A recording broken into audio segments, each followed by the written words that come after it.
Hi, I'm going to be discussing Technically It's Not My Fault, written by John Granditz.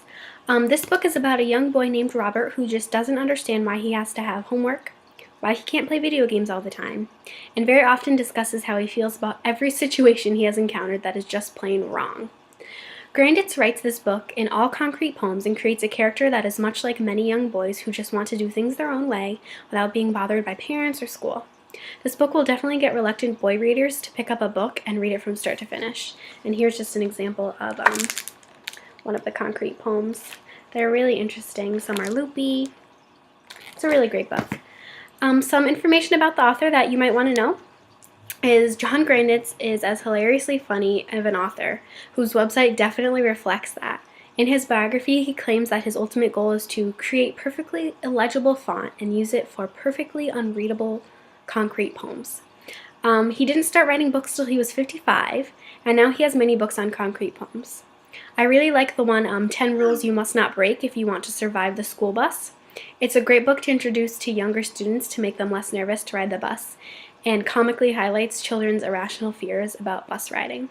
Granditz also has some readings of poetry he has recorded on his website, and it's great because it can demonstrate how authors read their work.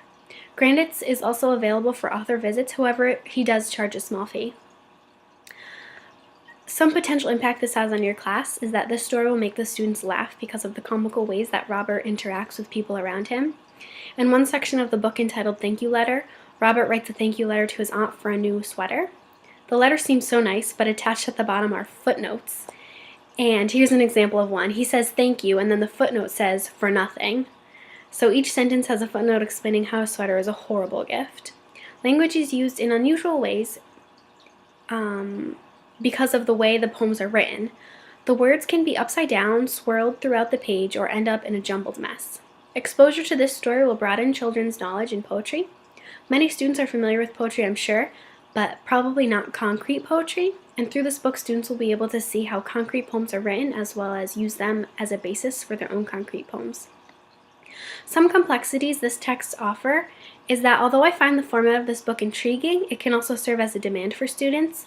The words being jumbled all around on the page can cause some students to steer clear of this book because it does take some skill to train your eyes how to go about reading words that go from left to right and swirl around. The text features might also be a demand in this book. Because there are no page numbers, students must rely only on chapter titles, which are always in red, but not all the features are so easily distinguished. Since concrete poems are shapes, words can get lost in the pictures and vice versa. Students might not fully appreciate or understand the words and pictures working simultaneously together.